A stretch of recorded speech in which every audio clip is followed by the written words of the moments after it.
የበርካቶችን ልብ ያሸነፈው ስመገናና ጋዜጠኛ ከልጅነት ጀምሮ ለጋዜጠኝነት የነበረ ፍቅርና ጉጉት ከሁሉም በተለየ መልኩ የሚንጸባረቅበትና በርካቶች የሚሳሱለት በርካቶች የሚወዱት ጋዜጠኛ ሚዲያዎች በድምጹ ብቻ ተደመው አንተንም አንፈልጋለን የምትጠይቀን ገንዘብ ሁሉ ንክፈሉ ሲል የጠየቁት በርካታ አድናቂዎቹ ስሙን አንስተው የማይጠግቡት የትንታኔ ጥልቀቱና እርጋታው ሁሉ ነገሩ የበርካቶችን ቀልብ ለመሳብ ረጅም ጊዜ አልወሰደበትም። የጋዜጠኛ በድምጹ አድማጭን አረካ ማን ይሆን እያሉ ፊቱን ለማየት በእጅጉ ቢጓጉም እሱ ግን ፊቱን ማሳየት የማይወድ ካሜራ ብዙ ምቾት የማይሰጠው ጋዜጠኛ በመሆኑ ለበርካቶች ከመታየትና ከመታወቅ ራሱን መደበቅ ጀመረ።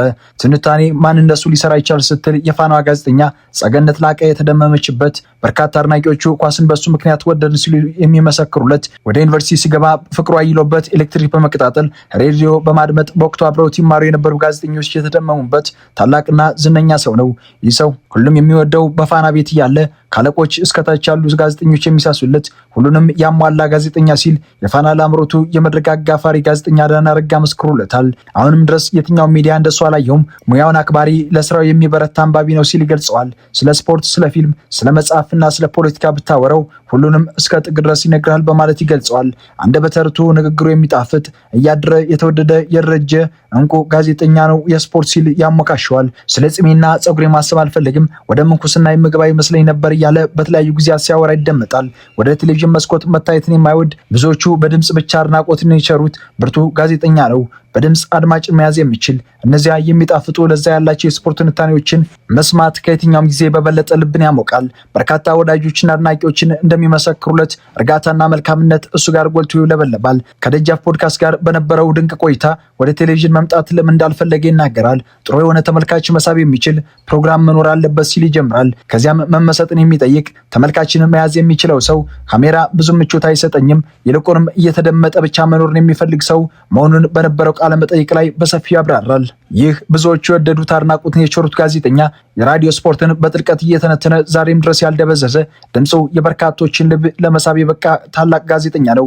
በጋዜጠኝነት ለራዲዮ ድምፅ ወሳኙ ነገር መሆኑ መቼም ሁሉም ሰው የሚያውቀው ጉዳይ ነው።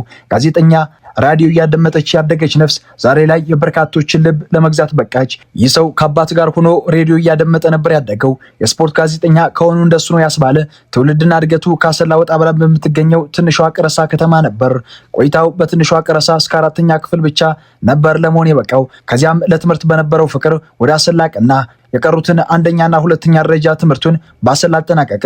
በ2002 ዓ.ም ዲላ ዩኒቨርሲቲ ተመድበው ፖለቲካል ሳይንስ ተምሮ የመጀመሪያ ዲግሪውን በእጁ ለማስገባት በቃ።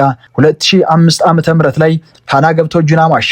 ፋና ላይ በስፖርት 365 ላይ ትኩረትን ከመሳቡ በላይ ፋና 90 እና 120 ደቂቃ ላይ ትንታኔዎችን እንዲሁም ደግሞ ዜናዎችን በመምራት ለረጅም ጊዜ ሰርቷል። ታዲያ በእነዚህ ጊዜያት ትንታኔዎቹ የአድማጭን ትኩረት ለመሳብ በቁ። አድማጭ በድምፁ ተደመመ፣ ተማረከ፣ በብዙዎቹ ዘንድ አንቱታን አተረፈ። ስፖርትን ይተነትናል ብቻ አይገልጸውም፣ ይራቀቅበታል። ከእግር ኳስ ጨዋታ በፊት የተወለደና እግር ኳስ ጨዋታን እስከ ሕይወት ፍጻሜ ድረስ ሁሉንም ነገር ጥንቅቅ አድርገህ ያዝ የተባለ ይመስል አንዳች ነገር እንኳን ሳይስት ያውቃል። አንዳንድ አድናቂዎቹ የጋዜጠኝነት ውሃ ልክ ሲሉ ያሞካሹታል። በፋና 90 እጅግ አስደማሚ ትንታኔ የሰጠ ሲሆን ለ2 ሰዓታት የሚዘልቀውን 120 ደቂቃ ፕሮግራም በመምራት ብቃቱን አሳይቷል። አሁን ላይ በአራዳ ኤፍኤም 95.1 ላይ ፉትቦል ካፌ ፕሮግራም አዘጋጅ ነው።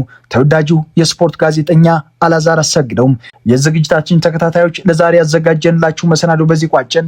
በቀጣይ በሌሎች መሰናዶዎች እስከምንገናኝ ድረስ ቻናሉን ላይክ፣ ሼር፣ ሰብስክራይብ በማድረግ ማበረታታት እንዳይረሳ። ሰላሙን ተመኘሁ።